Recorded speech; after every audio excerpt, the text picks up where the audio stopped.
Hello, and welcome to another episode of IJS Speaks. This is your neighborhood financial economist, KD Mark. So today is May 15th, 2021, and it is 2:19 p.m. Eastern Standard Time. In today's episode, I want to talk about volatility. Briefly, anyway. Last week, it was a very volatile week in financial markets. And I had exposure in the equities market, I had exposure in commodities markets, and I also had exposure in currency markets, all of which were very volatile. I touched the bond market briefly. That one was a little bit more orderly, but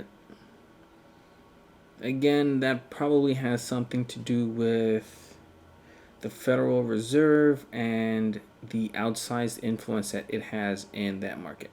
And I'm referring to the market for 10-year treasuries. In the other markets, equities, commodities, and currencies, there was a lot of movement. As an investor, especially in the equities market, you probably lost money if you were in a buy and hold strategy. As a trader, you had an amazing opportunity to net out some profits if your charting and your timing was good enough. On the equity side, I sent out a chart, a long-term chart at that, on Monday morning to a couple associates. Then I put it out on Twitter, basically saying that the equity market, and by the equity market I mean the S&P 500, was looking overbought or overpriced, and I had a target on that chart, and that target was almost 6% away from where the market closed the previous Friday. Now again, this is a longer term chart, monthly candles, 15 years worth of data, and that target was for context, and in my mind it was going to be for context in trading the next couple of weeks, maybe out to the end of the month.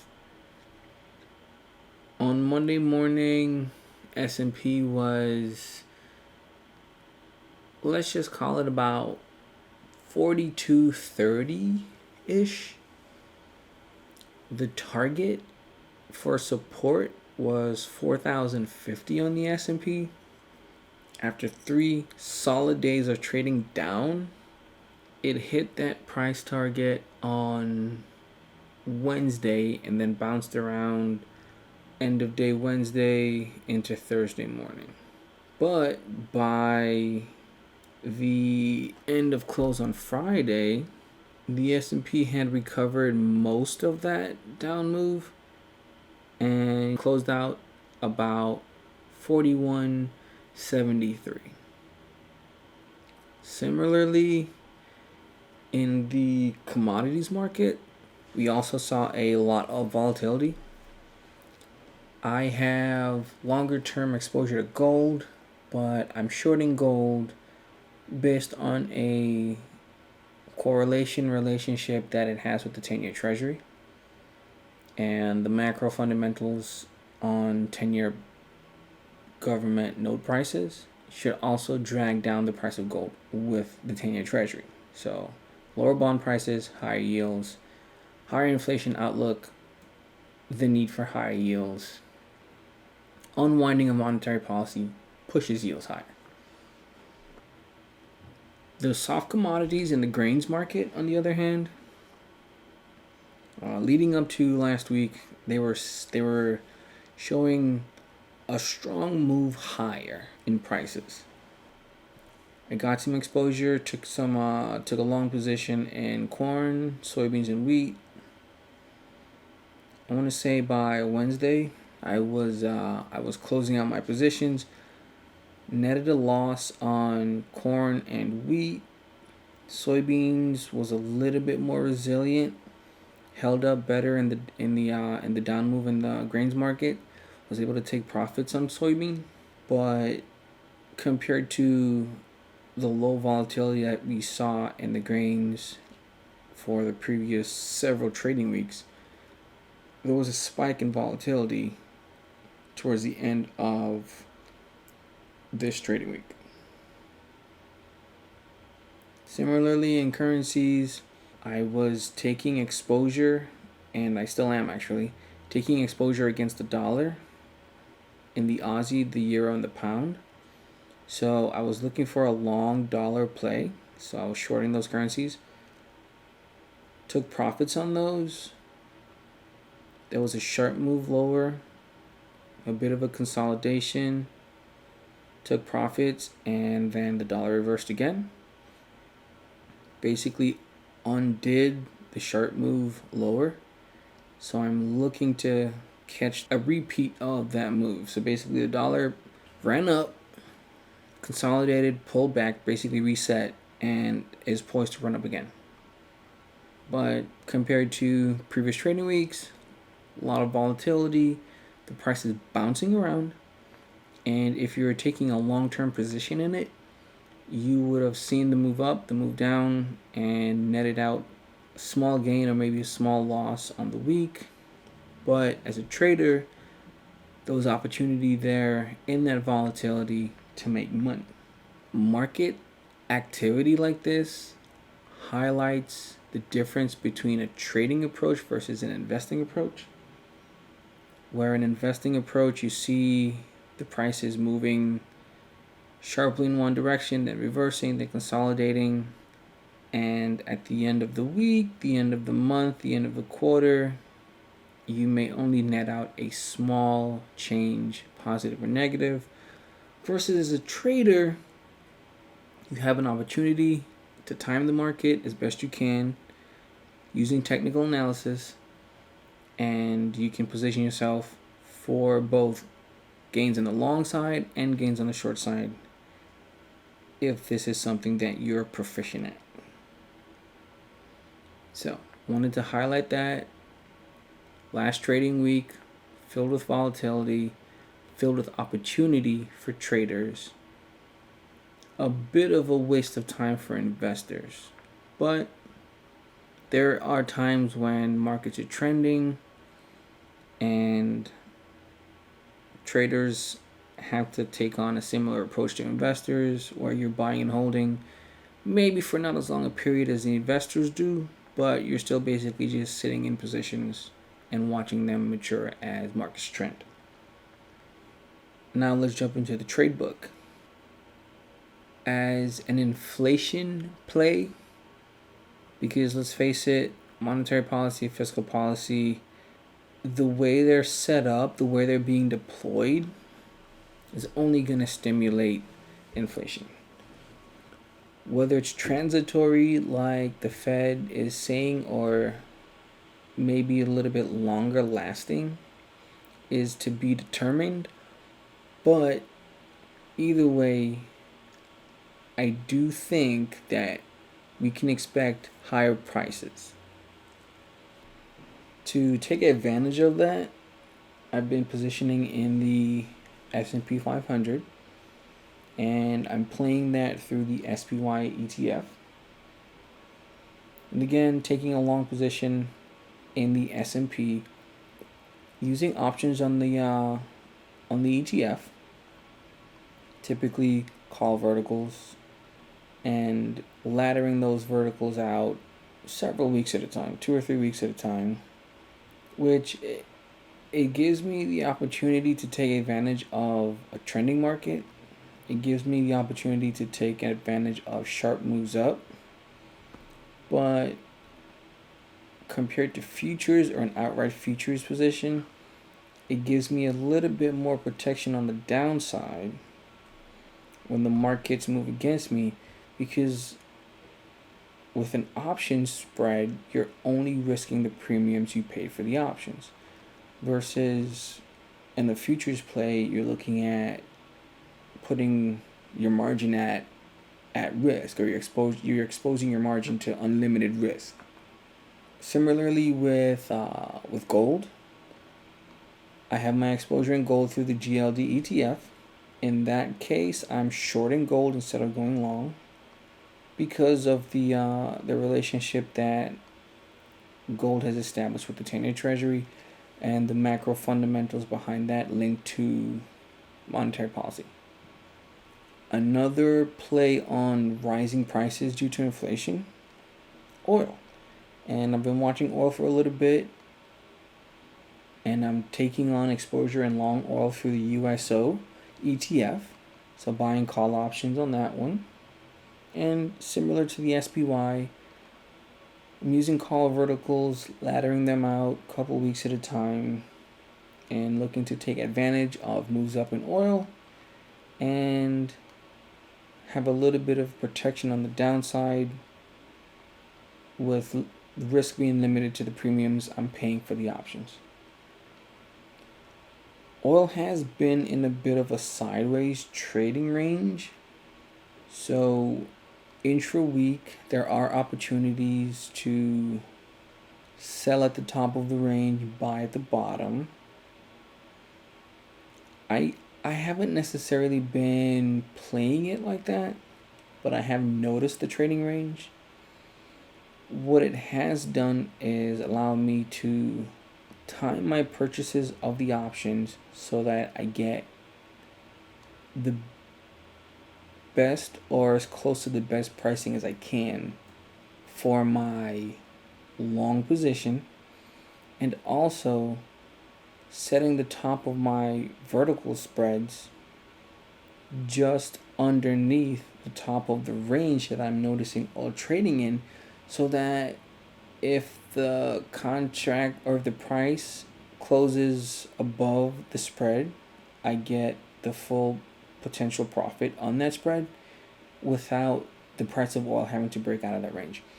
Now, eventually does, or it will break out of the range, and if it does to the upside, again, I just get to capture the full profit potential on the spread, set new spreads, set new targets higher. If it breaks out below the trading range, I know that the long play is off, take small losses on the options premiums that I paid, and look to either put on a put or look for a consolidation and reversal zone where I can then resume my long positioning in oil. I also mentioned taking on a little bit of exposure in the 10-year Treasury market. Again, looking at options on the 10-year Treasury note. The overall theme behind my exposure to the 10-year Treasury and to gold is an unwinding of monetary policy in the face of rising prices. Now, I try to limit the exposure because that trade is based on a macro fundamental, and it's hard to time the market reaction to a macro fundamental. So when exactly does that fundamental concept kick in and move the market is hard to pinpoint. But I do try to narrow it down with a little technical analysis so that I try to identify consolidation or reversal levels. I try to identify support and resistance and position based around that, with the overall idea in mind that the price should be going lower. This week I was able to time it fairly well and take profits on the trade. And then I mentioned the exposure to the dollar. Similarly to the macro fundamentals driving gold and the 10-year Treasury lower, the unwind of monetary policy raising of interest rates in face of higher inflation in the US, and higher inflation or higher prices, which should push growth or economic growth, should highlight US exceptionalism. And it's not that the US economy is that much better at doing what it does. It's just the level of stimulus that has been applied to the US economy is so great that it's going to get pushed further, faster than comparable economies, so other developed economies. And I think that push further and faster is going to play out in a strengthening dollar as international investment capital flows into the US economy to participate in that US exceptionalism that will stem from all the stimulus that has been applied. So, at the beginning of the week, I had call verticals on the S&P or the SPY that were way above where the market closed on Friday. Those were rolled over from the previous week as, the market was trending higher. So I did actually have to close those out, realized losses on them because it became apparent to me that the market would not have the momentum to regain all of what it lost during the trading week for those contracts to close in the money. So, salvaged what I could, and as the market dropped, it got closer and closer to my longer term support level. I repositioned. So took losses on the contracts, the spreads that I realized would not close out profitably, and redeployed that margin at a lower price point on the S&P once it started consolidating closer to my long-term target.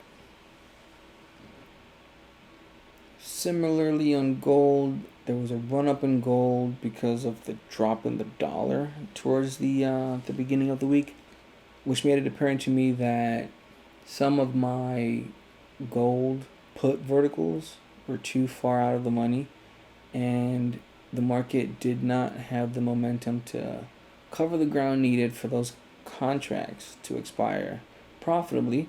So again, took a loss, salvaged what I could of the margin, redeployed the put positions at a higher price on gold in anticipation of the price falling, of course. With the exposure to oil and the USO ETF, I did not have to reposition because again, oil has basically been trading sideways in this consolidation range, which is fine because whenever it trades at the bottom of the range, I can enter on my long position, making sure that the top of my range is within that trading range that it's establishing, and capitalizing on that sideways movement to make small gains on small movements in oil. Also looking at the 10-year Treasury, got a couple put verticals because we saw a drop in the bond price, which corresponded to a spike up in yields. I was able to take profits on the position that I had opened very early in the week, so maybe Monday. Market consolidated, and then we saw the price tick up towards the end of the week, which pushed the yields down a little bit. And again, in the face of rising inflation, higher prices, and the potential unwind of monetary policy, there's no reason why yields should be falling and the bond prices should be rising. So when I saw that tick up in the bond price to a level that I've identified as a significant support resistance level from previous trading, I decided to reopen the put positions. So I'm looking at going short at about 132.5 and staggering my exits at 132 and a quarter and 132. Again, those positions expire on Friday, so we'll see how that market plays out going into next week's trading. And with the dollar, looking for the dollar to continue its move higher and getting exposure to that potential move higher by shorting the Aussie, the pound, and the euro. Now that move higher in the dollar does correspond with the move lower in gold, which is fine. Oil hasn't been trading with a very strong correlation to the moves in the dollar, but I am a little bit concerned about how a move higher in the dollar could affect the grains market. Now, I am looking at the correlation between grains and oil, and those correlations do change. But if grains have a stronger correlation to oil, and oil doesn't have a very strong correlation to the dollar, then I may consider re-entering the long play on the grains. So with corn, soybeans, and wheat. And more specifically soybeans, because they held up relatively better than corn and wheat in the pullback in the commodities markets this week. If soybeans can start progressing higher, corn and wheat may, in solidarity, start taking higher as well. Once the chart patterns reflect more upside than downside, then I will consider re-entering long positions in corn and wheat as well. But for now, of the three, soybeans looks the most attractive going into next week's trading as a long position. Now we can talk about the dashboard. Looking at gold, the 10-year Treasury, the dollar index, the S&P, and crude oil. We'll start with gold. So because the gold trade is based on, like I said, a macro fundamental concept, I have to go small because it makes it very difficult to time it. And frankly, gold has been a losing trade for a couple weeks now. Looking at the dashboard, this may be another week of taking small losses on gold. And again, that's why I like the options play versus the outright futures positions, simply because there's a limit to how much I can lose on any given trade based on how much I pay in options premiums. The gold chart, I've got 4 indicators on the dashboard, and all 4 of them are pointing towards higher gold prices. So I've got a linear regression curve ribbon. The price is sitting clear above the ribbon, so it's accelerating higher. I've got a pivot indicator. The price is sitting above that, which signals support. And I've got a regression slope that measures momentum. That's positive, and it looks to be getting more positive. I've also got another regression slope that's measuring trend. Now, that one is negative, but it's getting less negative. So if the gold price action continues in the way it's been trading in the last couple of trading sessions, more than likely that trend indicator will turn positive. So what I can do going into this week, if the price action holds the profile that it has, I can sprinkle in a couple long positions, so a couple call verticals in with the puts, just as some kind of an offset.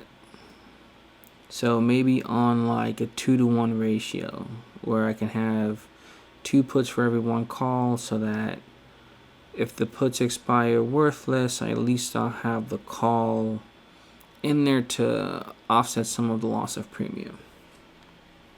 So taking economics and making it usable for trading Sometimes it's very difficult because the time frames are vastly different, but I am a financial economist.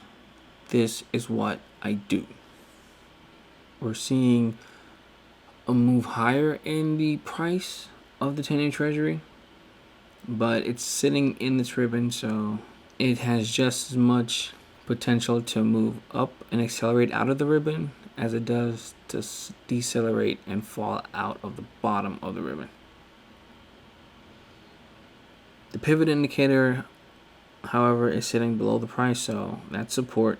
And my regression slope measure of momentum, it's positive, but it started plateauing early in the Friday session, and it looks like it hasn't turned negative, but it's getting less positive.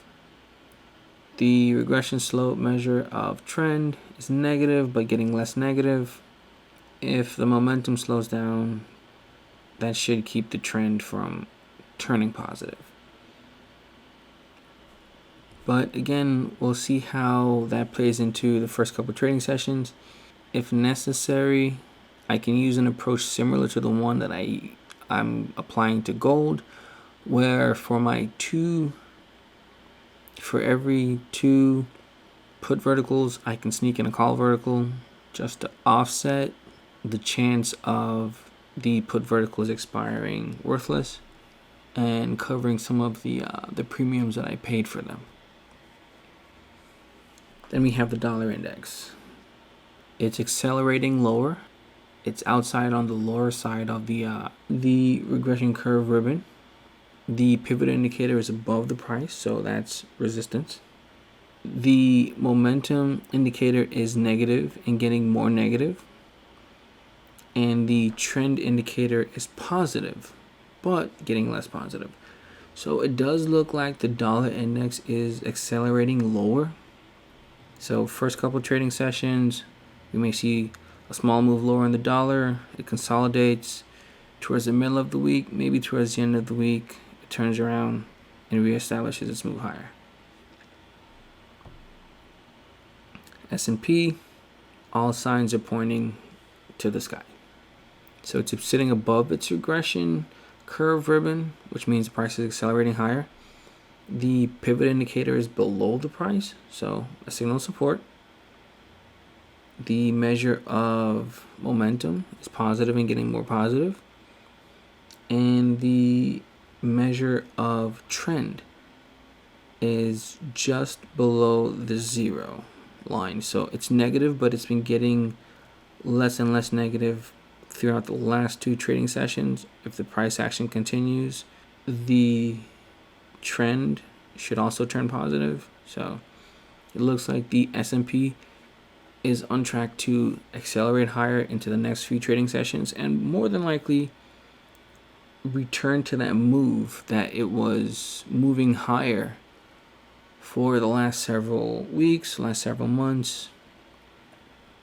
And in a later segment of the podcast, I'll talk about the longer term targets, but it does seem like the price is accelerating higher towards the longer term targets. And lastly, we have crude oil. So crude oil is sitting well above its regression curve ribbon, which means that the price is accelerating higher. The ribbon itself is turning higher. The pivot indicator, this is interesting. The price of crude oil is sitting at the pivot indicator. So basically, it's at its pivot point. One or two ticks higher, the pivot indicator would then switch to being below the price, signaling support. One or two ticks lower, the pivot indicator would switch to being above, signaling resistance. So as it is right now, the price is sitting on the pivot indicator. The indicator measuring the momentum is positive and getting more positive, also signaling that the price is accelerating higher. And the indicator measuring the trend is negative but getting less negative. So just a slower response to the price action. But if the price action we saw in previous trading sessions continues, just like with the S&P, we should see the trend on crude oil turn positive and more than likely resume that move higher towards the longer term targets that, again, I will go over in a later segment of the podcast. So, going into the beginning of next week's trading, at least to start with, it does look like we are going to see some upward price movement in gold and in the 10-year Treasury. So when the market's open, I have to look for entry points for hedges on those two because my exposure is short. Similarly on the dollar, my exposure is to the upside on the dollar. The dashboard is pointing towards a lower open and even a push lower on the dollar. So again, going into the start of next week's trading, my objective would be to hedge my exposure to the dollar. The S&P and oil are both pointing in the direction of my exposure, so there's no need to hedge there. Until the trend indicators turn positive on both of those, I won't necessarily be confident in leaning into the trade and adding to the exposure, but I don't necessarily have to hedge it either. Now we can move on to the forecast portion where we talk about longer term targets. Let's start with gold. So last couple months really in gold, price has been moving higher, but again, it's sitting on a longer term chart at the top of a downward sloping channel, and it's also bumping up against the top of a regression curve ribbon. So from where gold prices are, there are a lot of signals of resistance. If the price can break through these resistance levels, then that would signal to me that there is more upside than downside in gold prices, and I would reverse my trade, my positioning. That doesn't necessarily jive with the macroeconomic fundamentals, but fundamentals be damned, I've got to go with what I'm seeing in the markets. As it currently stands, gold price is bumping up against some resistance. If the resistance holds, I can lean into my short positions. If it stays at this level, maybe it consolidates, I can look to hedge in case, or I can look to add a partial hedge in case there's a breakout to the upside. Get a little bit of protection, give me some time to reset and prepare for a move higher, position for that. But otherwise, if the resistance holds, then I'm looking for reasons to lean in on the trade, add to the exposure where possible.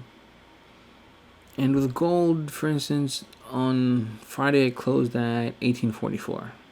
Support below this price on my long-term chart is about $17.35. So we're looking at about just about $109, $110 drop on gold from where it closed on Friday. It doesn't necessarily mean it's going to do that immediately in open. It could take days, weeks, or even months to do that. It could just consolidate at the level it is right now. But in the medium term, the support level that I'm looking to play gold down towards is about $17.35. 10-year Treasury, similar price action, similar profile, except this one has a little bit more resistance. So I'm not necessarily looking at a downward channel, but it did break through its regression curve ribbon and has now reversed back up to the bottom of the ribbon, and it looks like that is holding as resistance. So that means it has more air under it. So there's more room for the price to fall on the 10-year Treasury. And the lower bound support level, I'm looking at about 126 and 3/4. It's currently trading at about 132.5. So that would correspond to a big move higher in yields, but that makes more sense for the macroeconomic landscape that we have right now versus prices moving higher and yields moving lower. Then we have the dollar. Like I mentioned in previous episodes, it's at a level that I've seen it before. It's consolidated at this level before. It's currently, on Friday anyway, closed at about 90.30 on the dollar index. It can probably take it down to about 89.75. So not very far to drop before it bumps up against support. If it breaks through the support, then I can reconsider. But also, falling dollar bodes well for commodity prices, so that may also signal some kind of a breakdown in the relationship between gold and the 10-year Treasury, and I'll just have to position for that. But looking at historic price action, the dollar index has been to this level before. Most times it gets here, it consolidates and reverses. I don't see why this time should be any different. And from about the 90 level on the dollar index, the 89 to 90 level on the dollar index, we can probably see the price rally up to about 93.5, 94 before bumping into resistance. But if it breaks through that, we're looking at a target of close to 96 on the dollar index. If it can break through its regression curve ribbon at about 93.25, so 93.25. That would correspond with a move lower in gold, which lines up with the macro fundamentals. But then I would have to be cautious in trading long on grains because they're priced in dollars, and as the dollar increases in value, commodities that are priced in the dollar should see their prices drop. Then there's the S&P 500. I think what we saw this week was the price reestablishing, or not even reestablishing, but establishing the 4,050 level as support, because it broke through that level on the way up, broke through that resistance level, and never really reconsidered it as a support level until last week. So now that it's been established, I think the price on the S&P either moves higher onto 4,300, or it just consolidates around here for a little bit, next couple weeks. End of the month into June, we may see a reason for the price to move higher. Typically around earnings season, traders find a reason to push prices higher. And then of course crude oil. Crude oil has a lot of support below it. It's well above its regression curve ribbon on the longer term chart. So the price is accelerating. It's well above its support level at $60 a barrel. And even from a candle pattern perspective, looking at the last 1, 2, 3, 4, 5, 6, including this month, 7 months, 6.5 months, the price looks like it's demonstrating a bull flag pattern, which is typically a bullish pattern. Bull flags are typically a bullish pattern. So there seems to be a lot of technical reasons why oil prices can move higher from here. They don't have to. They can always consolidate back down to $60.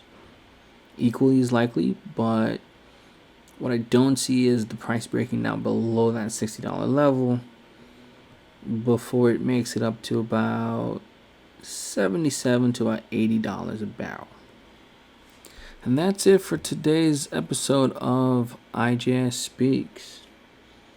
Today I mentioned technical analysis because frankly that's what I use to build my trading strategies. I use my charts. It's a very visual approach. It's a visual study. But it's very important to create targets for yourself. It's very important to know where the price may be headed and to also build a plan around what happens if the price gets to a certain level and stops or gets to a certain level and continues. So I think technical analysis is very important from a trader standpoint, and without it, you're basically just shooting in the dark. I do offer a course in technical analysis through Run the Numbers University. In your browser, you type rtn.education. That's rtn.edu, and it will take you to the site where you can book classes or just learn more about technical analysis and what type of information that you can glean from technical analysis. Other than that, I can be reached at contact@runthenumbers.biz. That's contact@runthennumbers.biz. This is your neighborhood financial economist, Katie Mark. When in doubt, take profits.